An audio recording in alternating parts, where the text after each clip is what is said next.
Le petit homme de pain d'épices. Il était une fois une petite vieille dame et un petit vieux monsieur qui vivaient dans une petite maison au sommet de la colline. Le vieux monsieur passait ses journées dans son jardin. Il y faisait pousser toutes sortes de bonnes choses. La petite vieille dame passait ses journées à la cuisine. Elle y faisait des gâteaux, des biscuits, des confitures. La petite vieille dame se dit un jour : « Je vais faire un gâteau, mais lequel ?» Elle réfléchit et décida finalement que ce serait un bonhomme de pain d'épices. Elle choisit des bonbons pour les boutons de son habit, une cerise pour sa bouche, des raisins secs pour ses yeux. Enfin, elle lui fit un chapeau avec un berlingot. Elle le mit à cuire et attendit. Quand elle ouvrit, un moment après, la porte du four, le bonhomme de pain d'épices était cuit. Tranquillement, il sortit tout seul. Puis 1, 2, 3, il sauta à terre et le voilà parti. « Reviens, reviens, petit bonhomme de pain d'épices !» lui cria-t-elle, et elle lui courut après. « Arrête-toi, je te dis de t'arrêter !» cria le petit vieux monsieur en voyant le bonhomme de pain d'épices traverser son jardin. Mais il se mit à rire et à chanter. « Je suis monsieur pain d'épices, cours, cours, tant que tu voudras, jamais tu ne m'attraperas. » Il descendit la pente de la colline, poursuivi par le vieux monsieur et la vieille dame. Il rencontra un petit garçon et une petite fille qui mangeaient des pastèques. « Arrête-toi, arrête-toi, petit bonhomme de pain d'épices !» dirent-ils tous les deux. Et ils se mirent à sa poursuite.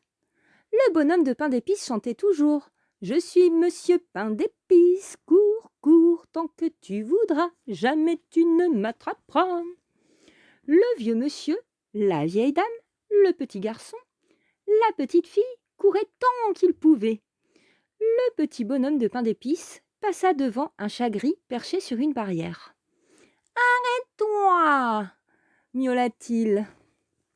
Pour toute réponse, le chat entendit la petite chanson. « Je suis monsieur pain d'épices, cours, cours, tant que tu voudras, jamais tu ne m'attraperas. » Il se joignit aux autres poursuivants qui continuaient à courir.